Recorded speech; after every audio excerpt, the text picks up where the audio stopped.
ഞാൻ ഇവിടെ എടുത്ത് വെച്ചിട്ടുള്ളത് ഒരു 600 ഗ്രാം ചിക്കനാണ്. അതിലേക്ക് നന്നായിട്ട് അതൊന്ന് കഴുകി വൃത്തിയാക്കി എടുത്ത് വെച്ചിട്ടുണ്ട്. അതിലേക്ക് മസാല ഒക്കെ പിടിക്കാൻ വേണ്ടിയിട്ട് അതിനെ ഫോർക്ക് കൊണ്ട് ഒന്ന് കുത്തി കൊടുക്കുന്നുണ്ട്. ഫോർക്ക് നിങ്ങളുടെ കയ്യിൽ സ്ക്രൂവർ ഉണ്ടെങ്കിൽ അതുകൊണ്ടോ എന്തെങ്കിലും കുത്തി കൊടുത്താൽ മതി. നമ്മളിവിടെ ഉണ്ടാക്കാൻ പോകുന്നത് വളരെ ടേസ്റ്റി ആയിട്ട് വളരെ എളുപ്പമുള്ളൊരു മന്തിയാണ്. ഇതിലേക്ക് നമ്മളൊരു സ്പൂണ് കുരുമുളക് പൊടി, ഒരു സ്പൂണ് തന്നെ, നല്ല ഒരു സ്പൂൺ തന്നെ എടുത്തിട്ടുണ്ട്. പിന്നെ ഒരു സ്പൂണോളം നല്ല ജീരകത്തിൻ്റെ പൊടി, നല്ല ജീരകം ചതച്ചിട്ടാലും മതി, ഞാൻ എൻ്റെ അടുത്ത് പൊടി ഉള്ളതുകൊണ്ട് അങ്ങനെ ഇട്ടെടുത്തതാണ്. പിന്നെ ഇത് ഓപ്ഷണലാണ്, തികച്ചും ഓപ്ഷണലാണ്, വേണമെന്നുണ്ടെങ്കിൽ മാത്രമേ യൂസ് ചെയ്യാൻ മതി. കയ്യിലില്ല എന്ന് വിചാരിച്ചിട്ട് ആരും ബുദ്ധിമുട്ടണ്ട. ഇത് നമ്മൾ അറബിക് മസാലയാണ്. ഞാനൊരു ചെറിയൊരു സ്പൂണ് അറബിക് മസാല ചേർത്ത് കൊടുത്തിട്ടുണ്ട്. മന്തി മസാല, അറബിക് മസാല എന്തെങ്കിലും ആയാൽ മതി. ഒരു മീഡിയം സൈസ് ക്യാപ്സിക്കം എടുത്തിട്ട് നന്നായിട്ട് ചോപ്പ് ചെയ്തിട്ട് എടുത്തിട്ടുണ്ട്. ചെറുതായിട്ട്, ചോപ്പർ ഇല്ല എന്ന് വിചാരിച്ചിട്ട് ആരും ബുദ്ധിമുട്ടണ്ട, നന്നായിട്ട് ചെറുതാക്കി അരിഞ്ഞു കൊടുത്താൽ മതി. ഇനി അതിലേക്ക് നമ്മളൊരു കൈപ്പിടി, ഒരു നല്ല പോലെ ഒരു കൈ നിറയെ മല്ലിയില ചെറുതായിട്ട് അരിഞ്ഞത് ഇട്ട് കൊടുക്കുക. ഇതിൻ്റെ കൂടെ നമുക്ക് പുതിനയിലും കൂടെ വേണം. പുതിനയില എൻ്റെ കയ്യിൽ ഇല്ലാത്തതുകൊണ്ട് ഞാൻ ഇട്ടെടുത്തിട്ടില്ല. ഇതിൻ്റെ ഒരു ഹാഫോളം പുതിനയിലും കൂടെ ചേർത്താൽ നല്ല ടേസ്റ്റ് ഉണ്ടാവും. മല്ലിയില എന്തായാലും ചേർക്കണം, അത് സ്കിപ്പ് ചെയ്യരുത്. മല്ലിയില പിന്നെ അതുപോലെ തന്നെ ക്യാപ്സിക്കത്തിൻ്റെ ഒക്കെ ടേസ്റ്റാണ് ഇതിൽ നന്നായിട്ട് ഈ മന്തിയിൽ ടേസ്റ്റ് കൊടുക്കുന്നത്. നമുക്കിതിലേക്ക് ആവശ്യത്തിന് ഓയിൽ ഒഴിച്ചു കൊടുക്കാം. ഞാനൊരു 1/4 കപ്പ് ഓയിൽ ഇതിൽ ഒഴിച്ചു കൊടുത്തിട്ടുള്ളൂ.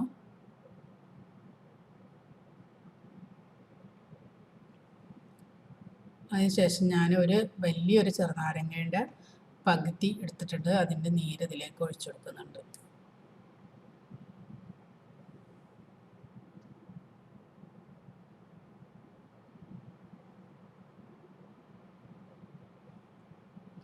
പിന്നെ ഞാൻ ഇട്ട് കൊടുക്കുന്നത് മാഗി ക്യൂബാണ്. ഞാനൊരു 1.25 അടുത്ത് ഒരു ക്യൂബും പിന്നെ ഒരു 1/4 ഭാഗം കൂടെ എടുത്തിട്ടുണ്ട്. അപ്പോൾ ഒരു 2 ക്യൂബ് തികയൂല, അപ്പോൾ ഒരു 1.5 അടുത്തുള്ള ഒരു ക്യൂബാണ് നന്നായിട്ട് പൊടിച്ച് ഞാൻ ഇട്ട് കൊടുക്കുന്നത്. നന്നായി പൊടിച്ച് തന്നെ ഇട്ട് കൊടുക്കാൻ ശ്രദ്ധിക്കുക. ഇത് അധികം സാൾട്ട് കുറവുള്ളൊരു മാഗി ക്യൂബാണ്. അതുകൊണ്ട് ഞാൻ ഇതിൽ നിന്ന് നമ്മൾ നോക്കിയിട്ട് കുറച്ച് ഉപ്പിട്ട് കൊടുക്കുന്നുണ്ട്. അത് ഇതിൽ വീഡിയോയിൽ പെടാതെ പോയതാണ്. അപ്പോൾ നമ്മൾ ടേസ്റ്റ് ചെയ്ത് നോക്കിയിട്ട് ഉപ്പ് കുറവുണ്ടെന്നുണ്ടെങ്കിൽ നമ്മൾ കുറച്ച് ഉപ്പും കൂടെ അതിലേക്ക് ആഡ് ചെയ്ത് കൊടുക്കാം. അതിന് പകരം മാഗി ക്യൂബ് തന്നെ വേണമെങ്കിൽ ആഡ് ചെയ്ത് കൊടുക്കാം. ഞാനൊരു കളറിന് വേണ്ടിയിട്ട് കുറച്ച് കാശ്മീരി ചില്ലി പൗഡർ ഇട്ട് കൊടുത്തിട്ടുണ്ട്. തികച്ചും ഓപ്ഷണലാണ്, ഒരു നിർബന്ധമില്ല. കളർ ചേർത്താൽ നമുക്ക് വീഡിയോയിലൊക്കെ നല്ല ഭംഗിയുണ്ടാവും, പക്ഷെ അത്ര ഹെൽത്തിന് നല്ലതല്ലാത്തതുകൊണ്ട് ഞാൻ ചെയ്തിട്ടില്ല. ഞാൻ ലാസ്റ്റ് നമ്മൾ റൈസിൽ ഒരു ഡ്രോപ്പ് ഇറ്റിച്ച് കൊടുക്കുന്നുണ്ട്. അത് റൈസ് ഒന്ന് കാണാൻ ഭംഗിയുണ്ടായിക്കോട്ടെ എന്ന് വിചാരിച്ചിട്ടാണ്. ഒരു നിർബന്ധമില്ല. ഞാനിത് നന്നായിട്ടൊന്ന് കുഴച്ച് എല്ലാം കൂടെ ഒന്ന് മിക്സ് ചെയ്തിട്ടുണ്ട്. ഞാൻ 2 മണിക്കൂർ അത് റെസ്റ്റ് ചെയ്യാൻ വെച്ചിരുന്നു. നമ്മൾ അടുപ്പത്ത് വെച്ച് കൊടുക്കാം. അടുപ്പത്ത് വെച്ച് നല്ല തിളയൊക്കെ വന്നിട്ടുണ്ട്. ഇനി നമുക്ക് അതിൻ്റെ ഒന്ന് മറിച്ചിട്ട് കൊടുക്കാം. എല്ലാ ചിക്കനും ഒന്ന് മറിച്ചിട്ട് കൊടുക്കാം. ഈ ചിക്കന് വെക്കുമ്പോൾ ഒന്നിൻ്റെ മുകളിൽ ഒരിക്കലും വരരുത്. അതിന് പറ്റിയ പാത്രം തന്നെ നമ്മൾ ഇതുണ്ടാക്കാൻ വേണ്ടി എടുക്കണം. എത്ര ചിക്കനാണോ അതിൻ്റെ അനുസരിച്ച് വട്ടത്തിലുള്ള പാത്രം തന്നെ എടുക്കണം. നമ്മളത് ഒന്നും കൂടെ മറിച്ചിട്ട് കൊടുത്തിട്ട് എല്ലാം ഞാൻ മറിച്ചിട്ട് കൊടുത്തു. ഇനി അത് നമുക്ക് വേവാൻ വെക്കാം. അപ്പം ഞാൻ അപ്പുറത്തൊരു പാൻ എടുത്ത് വെച്ചിട്ടുണ്ട്, ഒരു പാത്രം വെച്ചിട്ട് അതിലേക്ക് ഒരു അത്യാവശ്യം നല്ല വെള്ളം എടുത്തിട്ടുണ്ട്. നമ്മളിത് പിന്നെ ഊറ്റിയെടുക്കുന്ന ചോറാണ്, അതുകൊണ്ട് തന്നെ അത്യാവശ്യം നല്ല വെള്ളത്തിൽ കിടന്ന് വേവണം, പശമൊന്നും ഇല്ലാതെ കിട്ടണം നമുക്ക്. അപ്പോൾ ഞാൻ വെള്ളം എടുത്ത് വെച്ചിട്ടുണ്ട്. അതിലേക്കൊരു 3-4 ഗ്രാമ്പൂ, ഒരു ചെറിയ കഷ്ണം പട്ട, അതുപോലെ 2 ഡ്രൈ ലെമൺ. ഒരു ഡ്രൈ ലെമൺ മതി വലുതാണെങ്കിൽ, ഞാൻ 2 ഇട്ടെടുത്തിട്ടുണ്ട്. നന്നായിട്ട് തിളക്കാൻ വെച്ചിട്ടുണ്ട്. ഇനി നമുക്ക് ചിക്കന് എന്തായെന്നൊന്ന് നോക്കാം.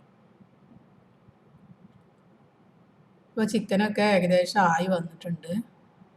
ഇത് കളറ് ചേർക്കാത്തത് കൊണ്ടാണ് ഇങ്ങനെ ഒരു കളറിൽ കാണുന്നത്. അപ്പം നമ്മൾ ക്യാപ്സിക്കവും മല്ലിയിലൊക്കെ നല്ലപോലെ ഇങ്ങോട്ട് അലിഞ്ഞ് ചേർന്നിട്ടുണ്ട്. അത് ഇതിൽ അലിഞ്ഞിട്ട് അതിൻ്റെ ടേസ്റ്റ് ഇതിലേക്ക് ഇറങ്ങണം. അപ്പോഴാണ് ഈ മന്തിക്ക് ഒരു ടേസ്റ്റ് കിട്ടുന്നത്. വളരെ ഈസി തന്നെയാണ് ഈ മന്തി ഉണ്ടാക്കാൻ വേണ്ടിയിട്ട്.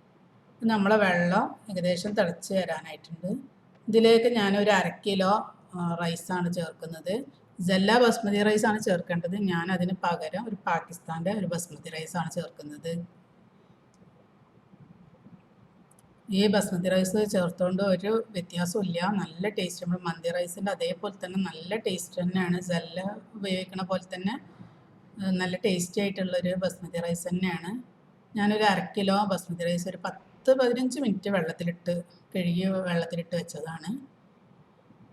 ഇപ്പം നമുക്കത് ഒന്ന് വേവുന്നത് വരെ നമുക്കൊന്ന് വെയിറ്റ് ചെയ്യാം. നന്നായിട്ടൊന്ന് തിളച്ച് വരട്ടെ. അങ്ങനെ ചൂടാവണുള്ളൂ. നല്ല ചൂടായതിന് ശേഷം തിളച്ച് വരട്ടെ. നമ്മൾ അരി വെള്ളമൊക്കെ തിളക്കാൻ തുടങ്ങിയിട്ടുണ്ട്.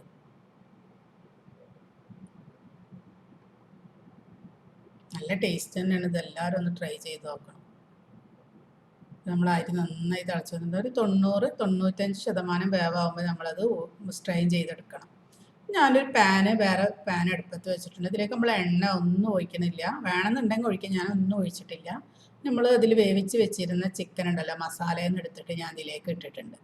ഒന്ന് ചെറുതായിട്ട് നമ്മൾ ഒന്നാമത്തത് കളറൊന്നും ചേർക്കാത്തതുകൊണ്ട് തന്നെ നല്ലൊരു കളറൊന്നും കിട്ടൂല. അപ്പം നമ്മൾ ഇതിലിട്ടൊന്ന് ചെയ്യുമ്പോൾ നല്ല ഡ്രൈ ആയി കിട്ടും ചെയ്യും. ഞാനിപ്പോൾ ഇതിൽ ചോറിൻ്റെ ചോറിലുണ്ടായിരുന്ന ഡ്രൈ ലെമൺ ഇതിലേക്ക് ഇട്ട് കൊടുത്തിട്ടുണ്ട്.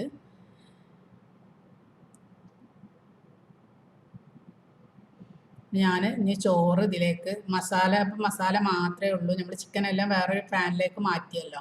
അപ്പോൾ നമ്മൾ മസാല മാത്രമാണ് പാത്രത്തിലുള്ളത്. ഇതിലേക്ക് നമ്മൾ ഊറ്റി വെച്ചിട്ടുള്ള റൈസ് ഇട്ട് കൊടുക്കുക. റൈസ് ഇട്ട് കൊടുക്കുമ്പോൾ നല്ല ശ്രദ്ധിക്കുക. ഓരോ ലെയർ ഇങ്ങനെ നല്ല പോലെ എല്ലാ ഭാഗത്തേക്കും കറക്റ്റാക്കി ഇട്ട് കൊടുക്കുക. ഒന്ന് പരത്തി ഇട്ട് കൊടുക്കുക.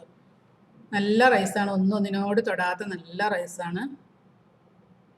പിന്നെ ചിലരൊക്കെ വെള്ളം തിളപ്പിക്കുമ്പോൾ അതിലേക്ക് ഓയിൽ അല്ലെങ്കിൽ ചെറുനാരങ്ങൻ്റെ നീരൊക്കെ ഒഴിക്കാറുണ്ട്. ഞാൻ ഒരു റൈസ് ഉണ്ടാക്കുമ്പോഴും അങ്ങനെ ചെയ്യാറില്ല. പക്ഷെ ഒരു റൈസ് ഒന്നും വരെ ഒട്ടി പിടിച്ചിട്ടില്ല. നമ്മൾ വെള്ളത്തിലേക്ക് ഇട്ടാൽ തന്നെ നല്ലപോലെ റൈസ് ഒട്ടാതെ തന്നെ കിട്ടും. ഒരു ചോറും അങ്ങോട്ടും ഒന്നും ഒട്ടി പിടിക്കില്ല അത് എങ്ങനെ ചെയ്താലൊന്നും. ഇനി നമ്മൾ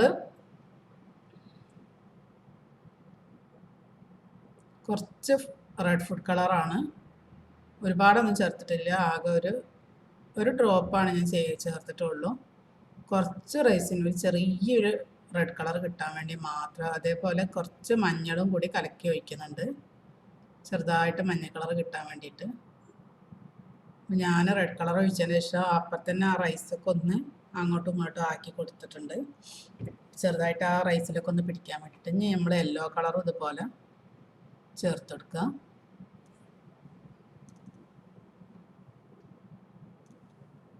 ഇനി അതിന് ശേഷം നമുക്ക് ചിക്കനൊക്കെ വെച്ചെടുക്കുക. ചിക്കൻ ഇങ്ങനെ വെച്ചെടുത്തതിന് ശേഷം നടുവിലൊരു പാത്രം വെച്ചിട്ട് അതിലേക്ക് നമ്മൾ കണലിട്ട് കൊടുക്കുക.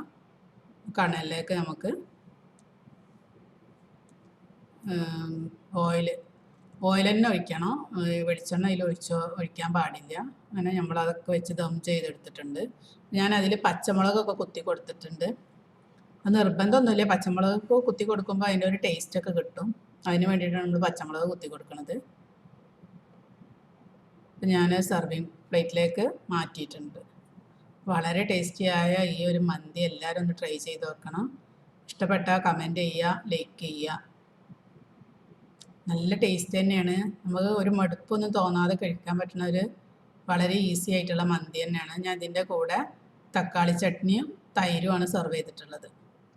എല്ലാവരും ഒന്ന് ട്രൈ ചെയ്ത് നോക്കാം.